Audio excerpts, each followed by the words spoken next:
There's a moment, quiet, subtle, almost invisible, when a tool becomes more than a tool, when it stops being something we use and starts becoming something we rely on.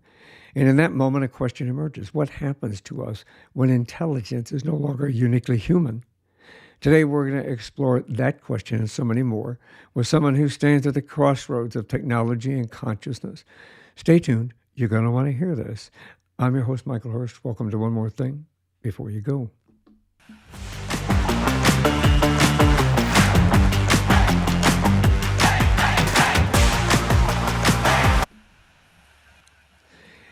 Today, we're going to explore two guiding questions. Where does human identity end and the machine intelligence begin? And how do we stay grounded as technology accelerates beyond anything we've ever known? I grew up watching Star Trek. I grew up watching all these sci-fi films and watching computers talk to me and talk to them. And I said, I want to be part of that. But now, we might want to consider something a little different.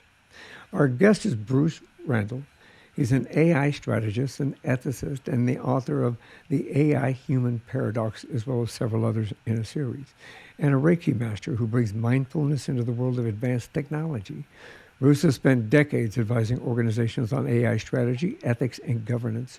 He's worked with Oracle, AT&T, cybersecurity firms, and global institutions. He spent just as many years studying consciousness and awareness in the human experience. This is a conversation about identity, intelligence, ethics, and the future of being human. Welcome to the show, Bruce. Thank you. Thank you, Michael. I'm happy to be here. You, what a journey. That's all I can say. What a journey. We all have our journeys, right? Life is a journey, yeah, isn't it? And sometimes we get put on paths that we weren't necessarily designed to go or started out in the first place. But I think where our path ends up brings us to ultimately who we are and who we become. We Right. both have similar stories like that. Well, that's good. Yeah, sure. A lot of people have stories, and they're all unique and they're all special. They are. I think. Look, it's the story I like to start at the beginning. Can you tell me a little bit about where you grew up, a little bit about yourself, brothers, sisters? Sure. I grew up in Connecticut, and I migrated to Rhode Island when I was 18 because I love being by the water. I have one brother, and it's a small family.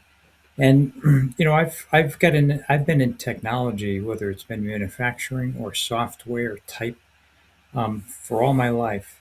And I've Mm. been studying consciousness with the Reiki, they call it a Reiki Master, and then meditating for about 20 years. I've had a number of experiences.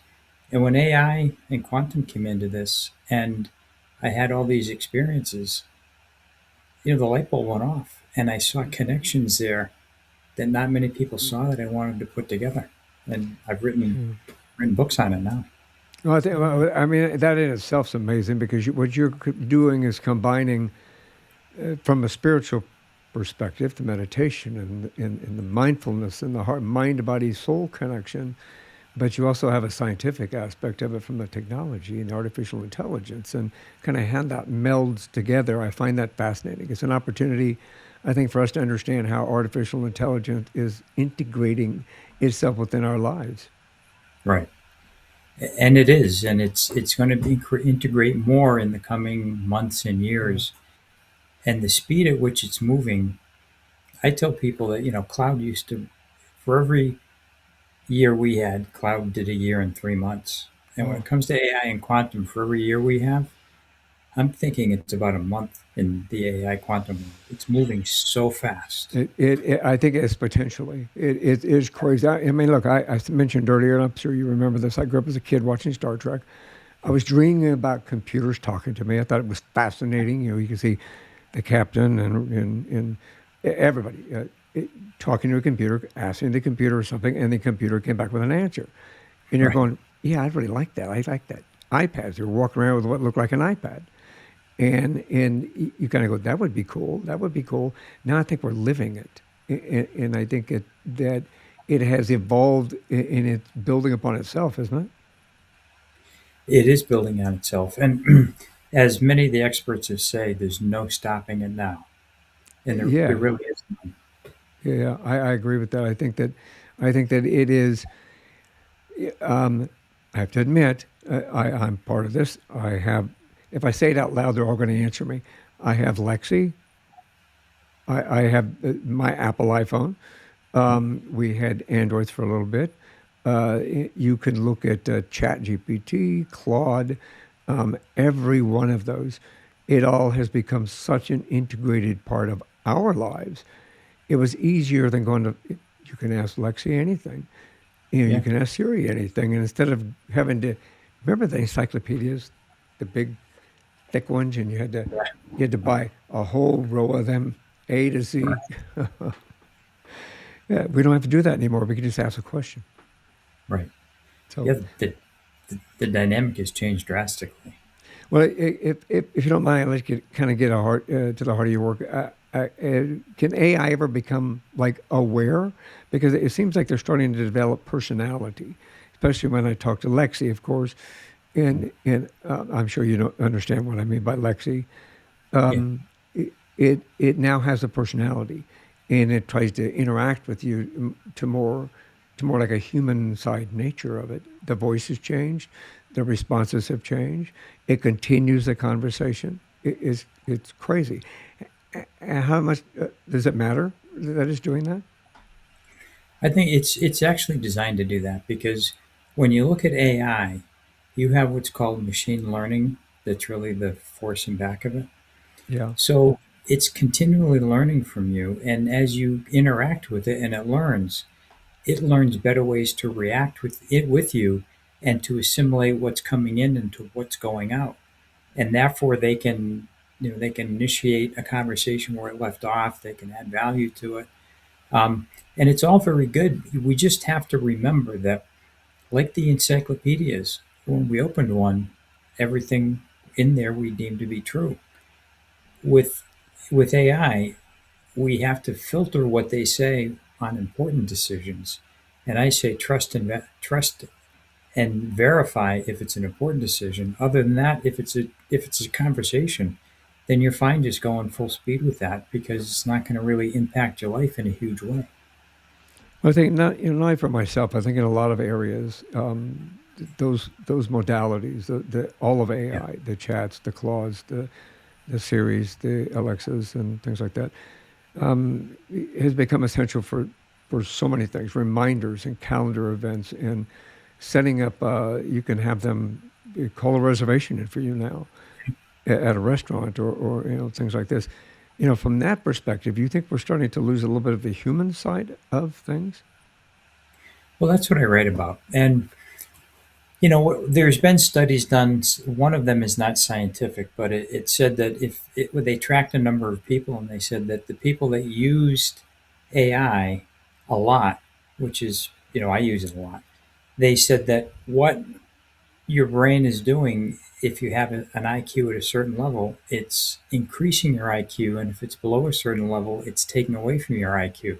And there's been other research papers done that when we use AI more, then our short term memory tends to decrease. And there's papers being that's been written on that right now. So the question is, if we use it too much, is it starting to do some of our cognitive work for us, and we start losing the sharpness in some of those skills? That's the open question right now. Well, I think that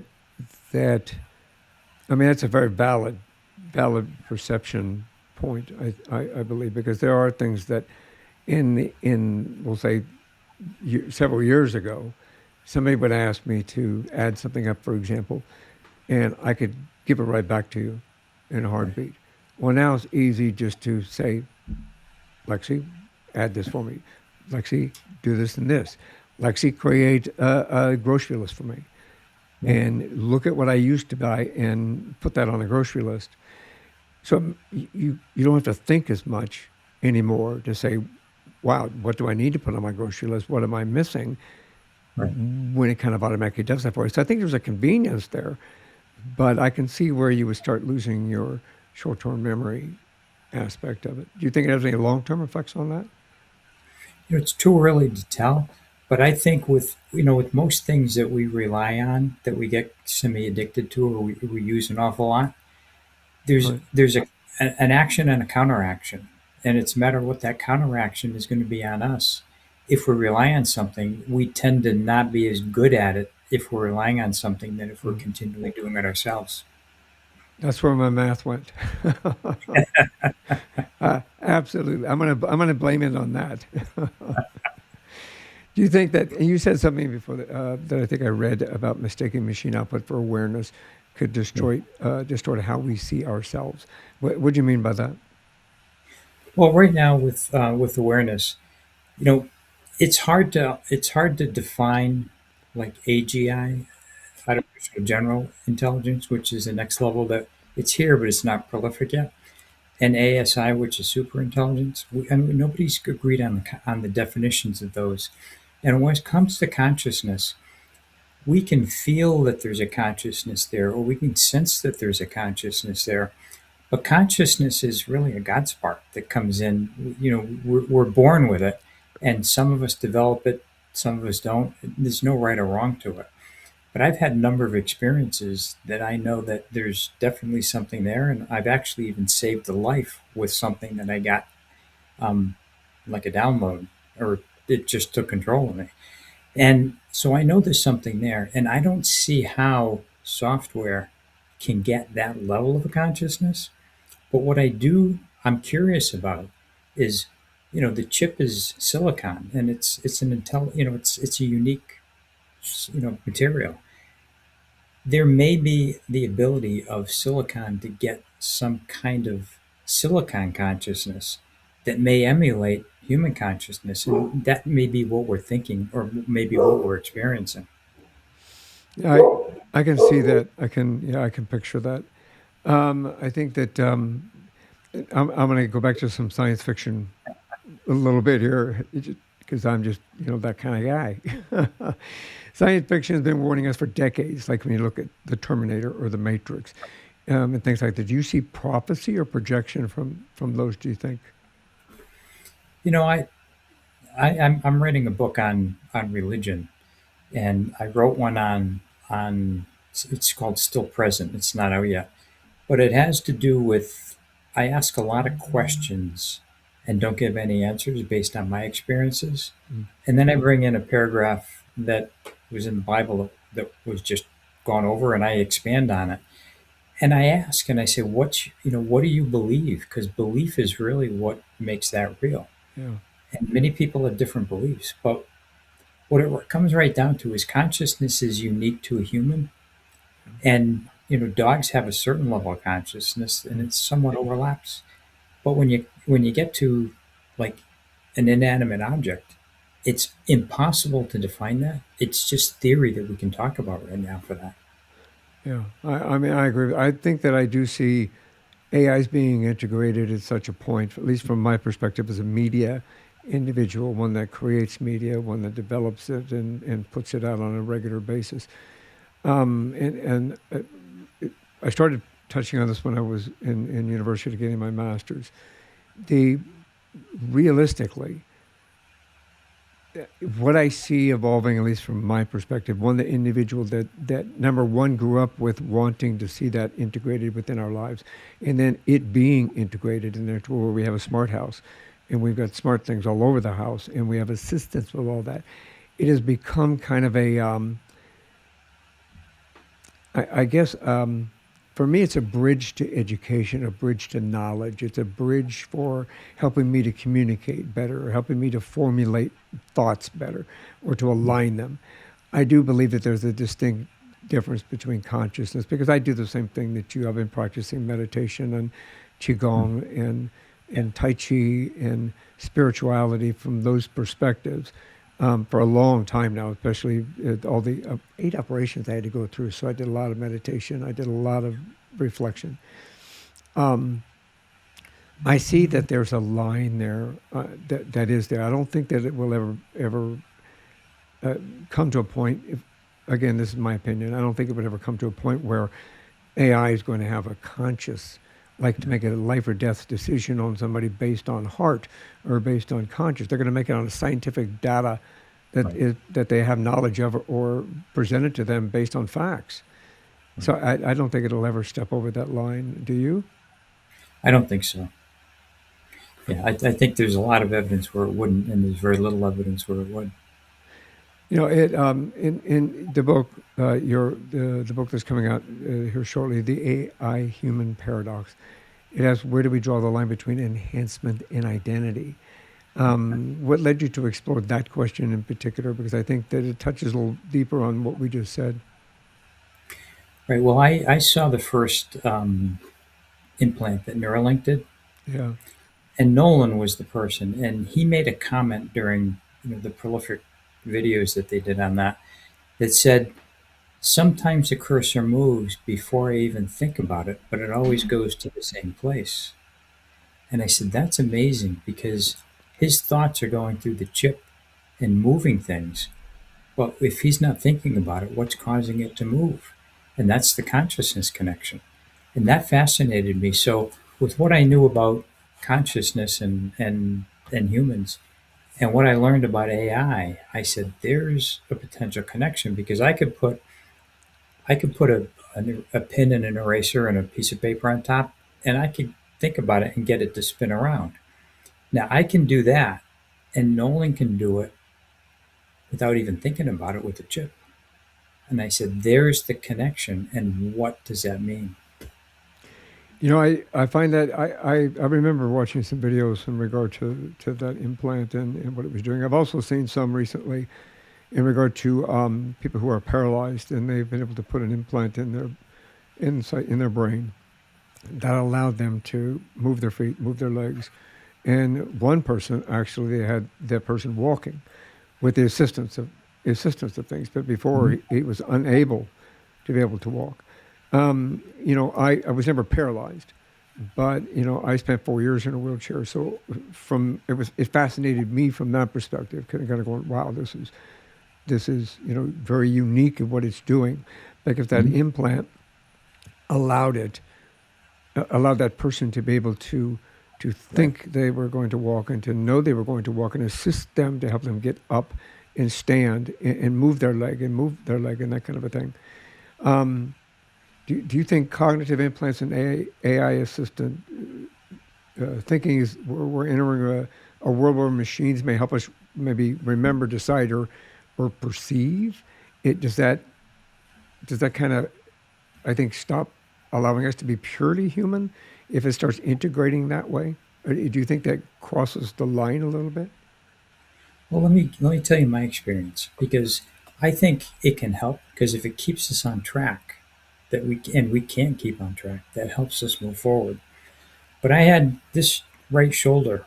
Um, I injured at bodybuilding, and I had four top doctors in the Boston area tell me there's nothing left. Your only option is a replacement. There's nothing left.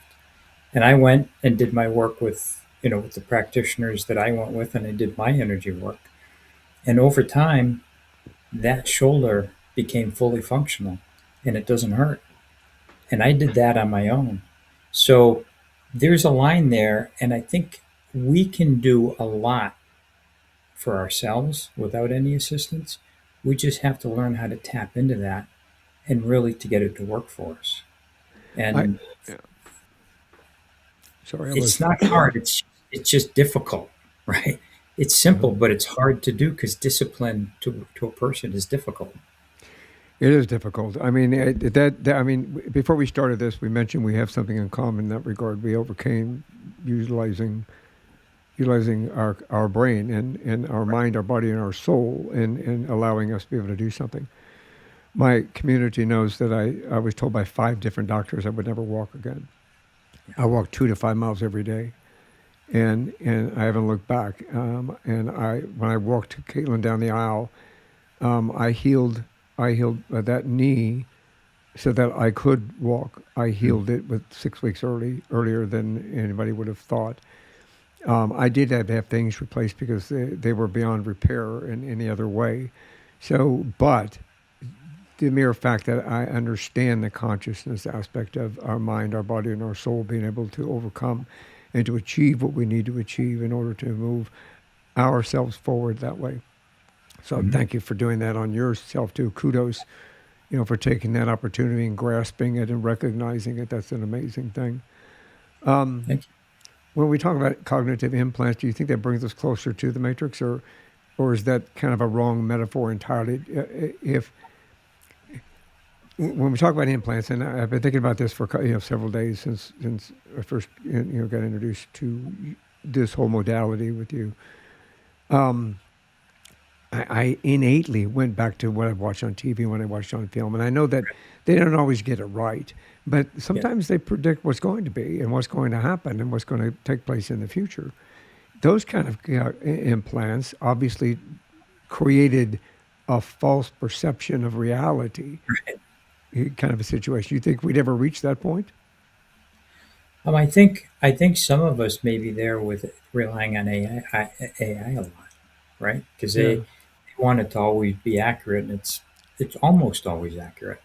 But I think that the ability of what we have ourselves that we can do, and we can supplement or augment it with AI. I think that's the right mode to do because we keep ourselves sharp Right.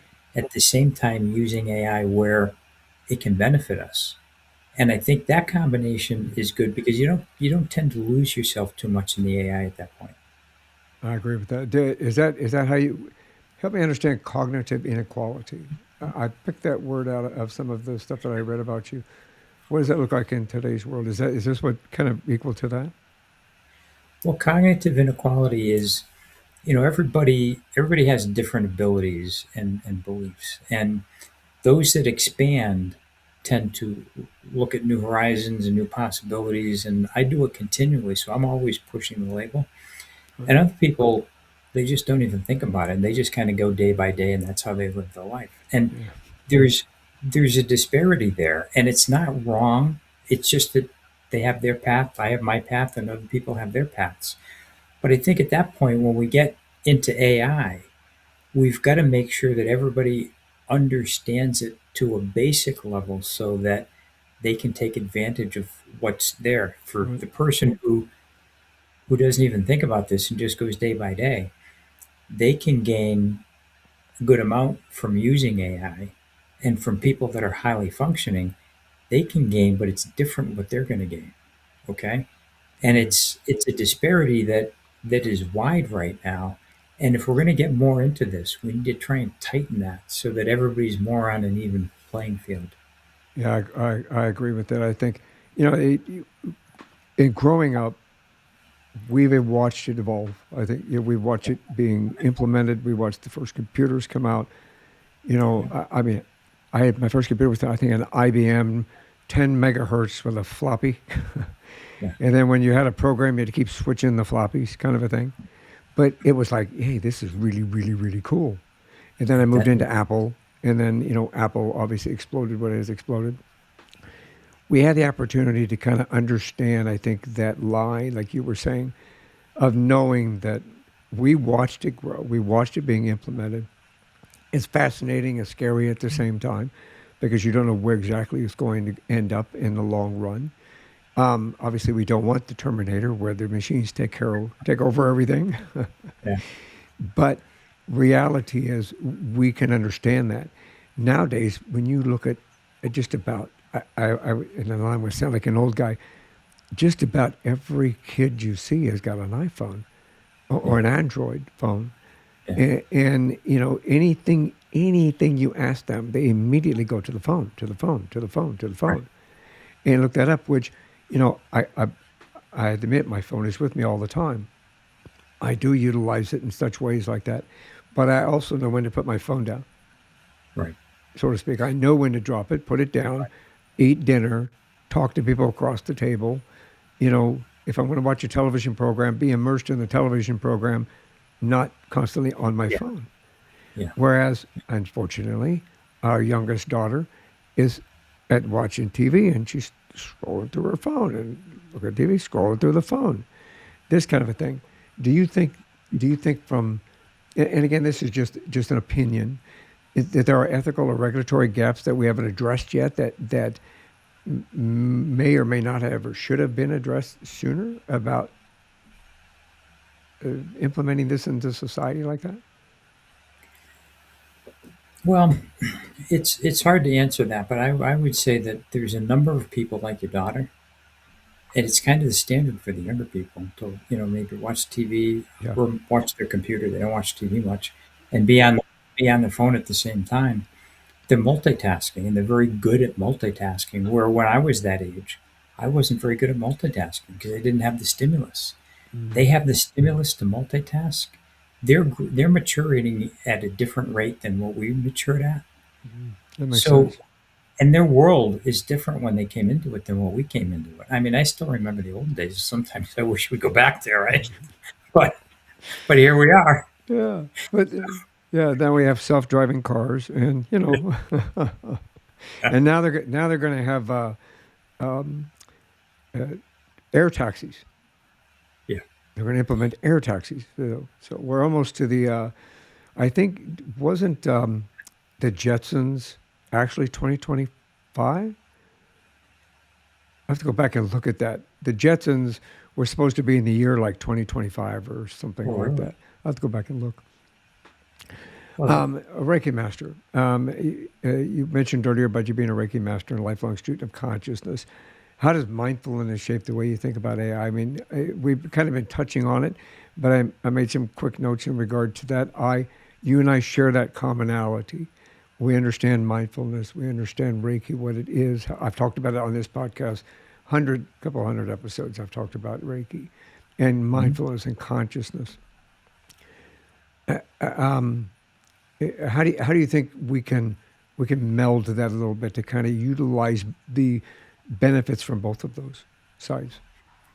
Well, that's what I write about, and that actually fascinates me because there's a way for us to work well with AI, and what we'll have later this year or early next year is, ASI, and quantum is here now, and depending on how fast it moves, we'll probably have quantum next year, and then we have both of them together, which supersedes what we can do. So I think when that intelligence gets there, and quantum, which can look at a problem 365 degrees and see all sides of it versus a computer just looking at one side, I think that's going to bring up quite a bit that's going to help us unlock even consciousness because we know so much about it. But if we don't know the right questions to ask, we won't get those answers. I agree with that. I think that look, I have to admit use I have a Meta Quest 3, and my wife and I both do, and there are meditation apps in there. There are relaxation apps. There's yoga. You could do yoga. You could do tai chi. There's so many different things that you can do within that arena. That obviously is AI driven as well because it works with you. It follows your body. It tells you whether or not you're standing correctly. Or we have some workout things on there that do the same thing. It has a, a depiction, or not a depiction, but a creation of a coach standing right in front of you. And if you're not standing right or holding your arm right, it tells you. It Yeah. says you're not holding your arm right. Pick your elbow up, drop your elbow in, squat down a little bit closer. So it's watching us back. To me, I think that from that perspective, I think that is a positive thing because we have the ability. I don't have the ability to go to a gym every day or to go someplace else outside of my home to get my exercise or to kind of get involved in the deeper meditation aspect other than through the AI, which is within my MetaQuest Oculus 3. Do you think that the more that we integrate that into daily life, that it then starts becoming, do you think it becomes a tool for our self awareness or a distraction from it? You th- It depends on the person, but overall, I think it's more of a distraction because I find that I get clarity when I'm walking in the woods or walking on the beach yes. that I don't get when I'm in front of a computer. And to me, that's a telltale sign that I probably need to do a little bit more of that and a little less time in front of the computer. Yeah, that makes sense. I mean, my wife, I told you, I walk 2 to 5 miles a Yeah. day. So I like outdoors every morning. My wife and I go, and this is just as part of this conversation. We understand that line, that distinction. We go out in the mornings. We sit on the back patio. We have a cup of tea. We watch the sunrise and the birds, and making their noise and flying in and out of the yard. We watch the rabbits. We have rabbits that sneak in here and chew up stuff they're not supposed to. But we make sure we take that time. We make sure that we Right. take the time together. We make sure we take the time with nature. Our whole backyards. We have like 12 trees in our backyard, so we get to see and experience the nature. I can't walk diligently. I can take a walk. I definitely don't run, but sometimes I get up. There's days that I say I can't. So I have alternatives. This is where, to me, the technology comes in handy, because then I can take the technology and put it on, and I can still have somewhat close to that experience, Right. with the understanding it's not smelling the flowers, smelling the trees, smelling the basil that's growing on our patio, watching the bees go back and forth in front of us, the hummingbirds, but it comes close, Right. from that perspective. Do you think there's a fear of HI, or excuse me, of AI? Yeah. There's a fear of AI, and it's based on not understanding it. And that's why I put the books together, because people need to just get the foundations on AI. The first one gives us foundations, then I build from there. But once you understand something, are you more afraid of it or less afraid of it? Right. Mm. So that's the point, is really to get this out to as many people so that they can understand it and not be afraid of it. And you don't need to be an engineer or a super smart person to understand it. It's written for so that everybody can understand it. Yeah, and I think that's a good thing. In fact, I might give my father-in-law and mother-in-law that book when it comes out. Yeah. They come to our house, and you know I tell Danny all the time, or I'll tell Ruth. I said, if you want this or want that, just talk to Lexi. Yeah. Just ask. And Danny's like, no, I'm not going to do that. I said, well, it's no big deal. Watch, and I would show it to him and to my mother-in-law, and they're going, no, that's just too weird for me. I can't adjust to that. I don't know what it is. It's probably, you know, take, tracking me, doing this, doing that, kind of a thing. Obviously, I have to smile. Okay, no disrespect to my in-laws, but because I'm a different person, Yeah. my analogy is try it. You want to do something, try it. If you don't like it, you know not to do it anymore. If Yeah. you like it, embrace it. That's my outlook on life since I about lost it a number of years ago. It's kind of one of those things. But Danny and Ruth, that they just don't want to do that.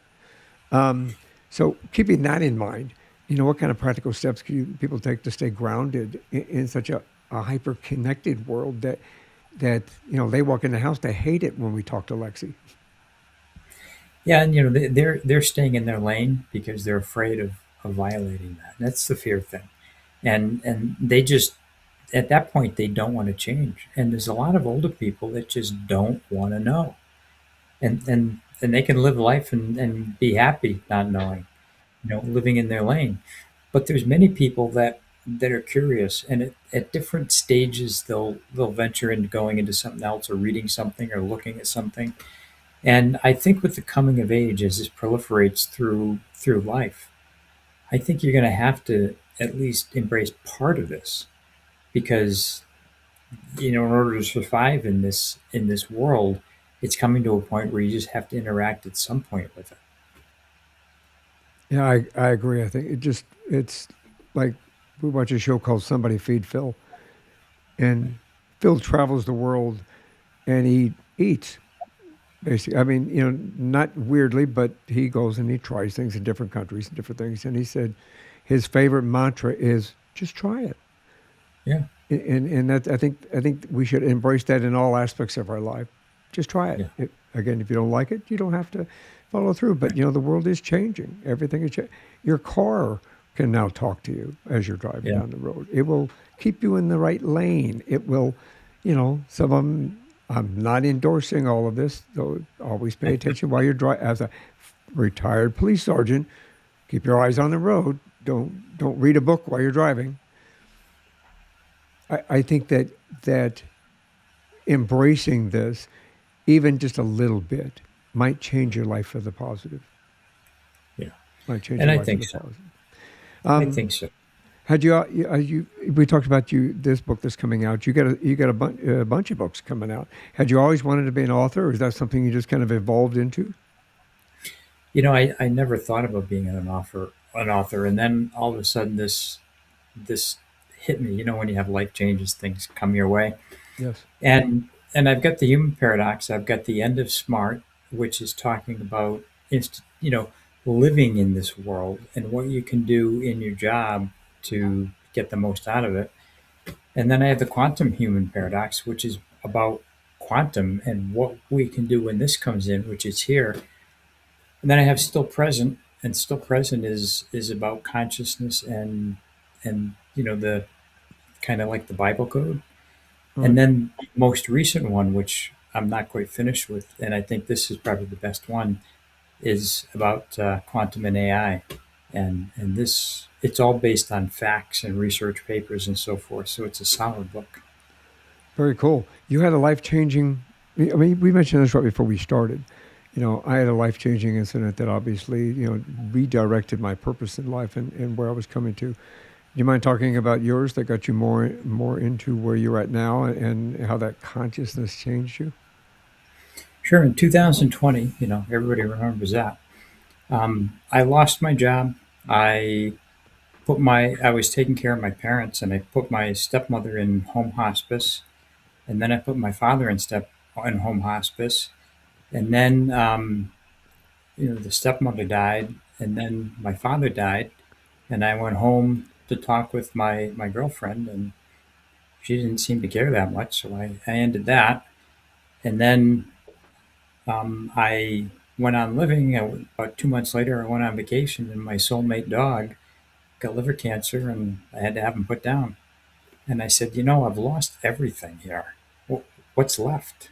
And it was that at that point that I guess it's a spirituality in me that brought me to a level where I gradually went from a lot of negative thoughts to some positive, and then more positive than negative, and here I am today.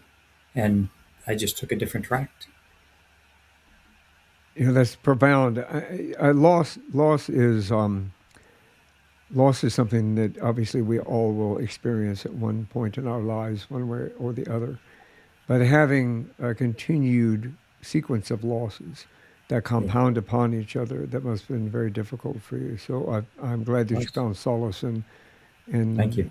in getting the through the through the spirituality aspect of it, the consciousness aspect of it, and embracing a new excuse me, embracing a new path. Yeah, I think embracing a new path and finding a new purpose sometimes put us where we're supposed to be, and yeah. obviously it brought you into in this world.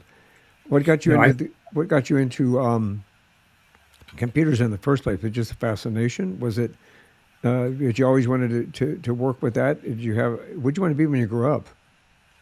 well, I I ended up going into sales because it was fun. I could do my own thing and I could earn a good income.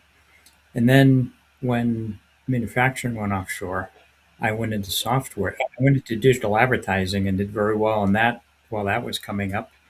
And then I went into software, which fascinated me, and I stayed in that for a number of years. And that's where I got introduced to AI, and I heard about quantum, and I've been researching that and understanding that for several years, and here I am today. Well, quantum. I think quantum. You can help us understand maybe what quantum is, but as a general question, quantum computing is about to change everything. Right. It's going to change AI. It's going to change cybersecurity. It's going to change decision making, which people, you how we interact with it, how it builds upon itself, and kind of a thing.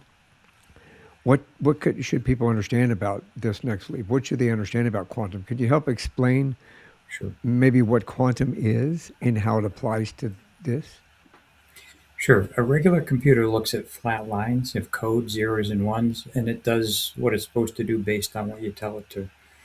Quantum it's qubits and it's superposition and entanglement. So a particle can be in two places at the same time, which is defies kind of what we understand about science. And then it looks at a problem from 360 degrees instead of the zeros and ones that a computer looks at. So we get many other possibilities and many other challenges that we didn't think of with quantum. And when you put quantum with AI, where AI can keep up with quantum and make the right decisions to drive quantum in a certain direction, then you're at a point where actually that system is smarter than people. And it doesn't have the emotion and the heart and compassion, but it's got the intelligence that's higher than people. And the question is, how do you manage that? And that's one of the things I talk about.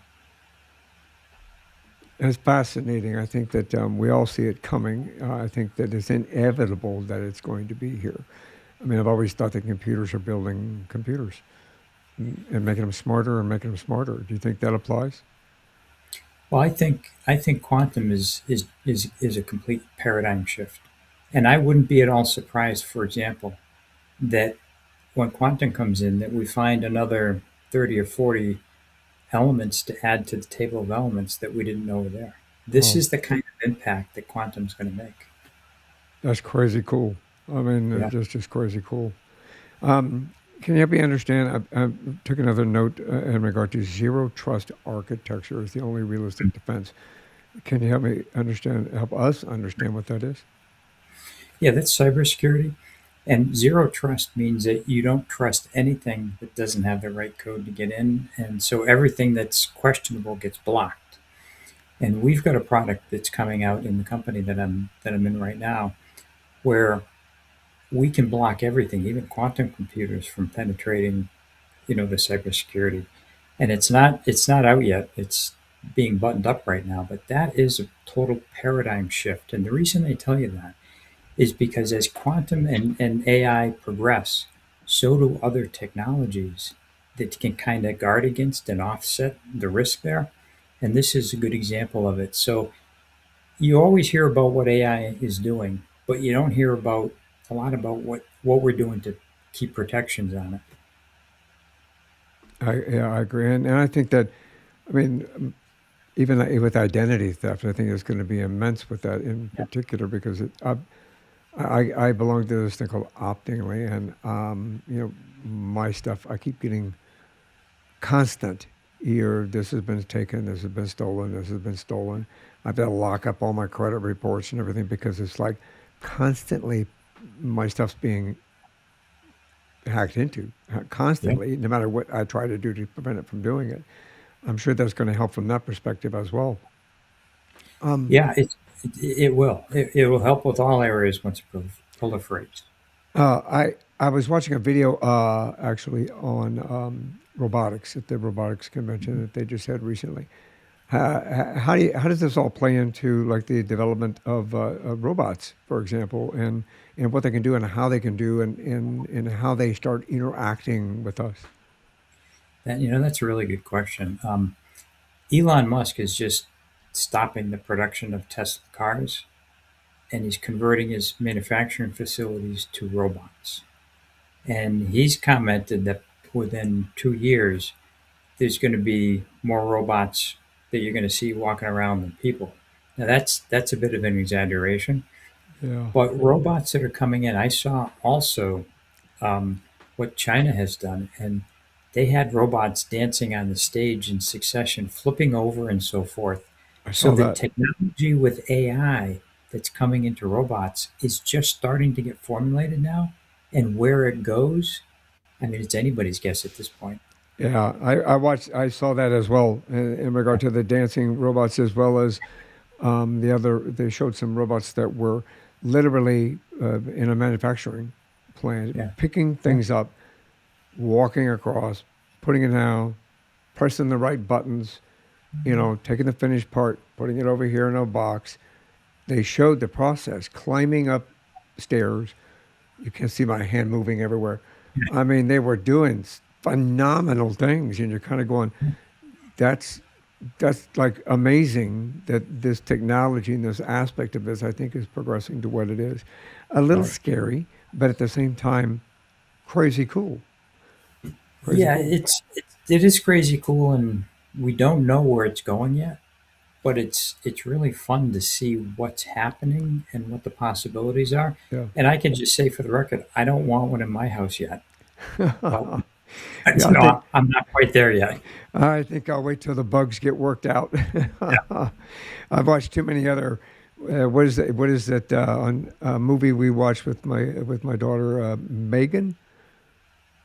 Uh, Oh, and and it's about a robot that was a home robot that was designed to be the daughter's friend, uh-huh. and then the daughter the friend he started killing the next door neighbor's dog and then making other friends disappear and you kind of go no I don't want that yet.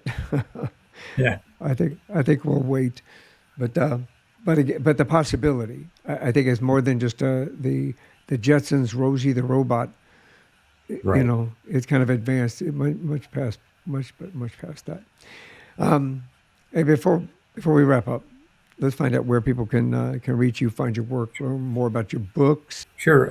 I can be found on my website www.theaihumanparadox.com. I can be found on LinkedIn by Bruce D. Randall, MBA. And there's one book for sale on the website, and it's the AI Human Paradox that will be out this late spring, and the others will follow in the summer. And I'll make sure that's in the show notes as well. And as soon as your other books come out, I'll keep in touch with you and Thank you. Jenny and make sure that we get that added so that each time you bring one out, I'll add it into the show notes. Everybody can go back and check it out as well. Thank you. It's been like great conversation, Bruce. I could talk for another hour, um, but I think we can Doesn't reserve get that old. for your next book, right? Sure. But this is one more thing before we go. So before we go, could you leave our audience and our community with one final instinct about maybe identity, awareness, or the future of being human? Like what Sure. would it be? What I say is everybody needs to, if they're still working, they need to look in their vertical and what they're working in, and start learning about AI in that vertical, because understanding AI is going to be pretty critical in the future to be successful. Because you can't just go into it and not know anything about it, because there are other people that do know that are going to overstep you. And I think that's one of the key features is you just have to have an understanding of AI, particularly in your field, and that's going to help you. Versus if you don't know, it may hurt you in the future. Excellent words of wisdom. Excellent words of wisdom. I think that we all should embrace it even a little bit and one step at a time. If you're afraid of it, do little things, just a little step until you Yeah. start getting more comfortable with it. And so it's very cool. Bruce, again, thank you very much for being part of the show. Thank you for sharing your insight, your wisdom, your experience with us. I appreciate it very much. I think you've opened our eyes to a multitude of things to think about. Very good. Thank you, Michael. And if I did, I'm very happy with that. It absolutely, absolutely. And again, I'll have to have you back. So Sure. we will keep in touch. Technology is accelerating, intelligence is evolving, and the line between human and machine is becoming more fluid than ever before. But identity, awareness, meaning, and those remain ours to define. The future isn't just about what machines can do, it's about who we choose to become alongside them. That's a wrap for today's episode. I hope you found inspiration, motivation, and a few new perspectives to take with you. If you enjoyed this conversation, be sure to like, subscribe, and follow us. Stay connected. You can find us on Apple, Spotify, or your favorite listening platform. And you can head over to YouTube and catch the full video version. In the meantime, have a great day. Have a great weekend. Thank you for being part of our community. And until next time, I'm Michael Hurst. This is One More Thing Before You Go. Thanks for listening to this episode of One More Thing Before You Go. Check out our website at beforeyougopodcast.com. You can find us as well as subscribe to the program and rate us on your favorite podcast listening platform.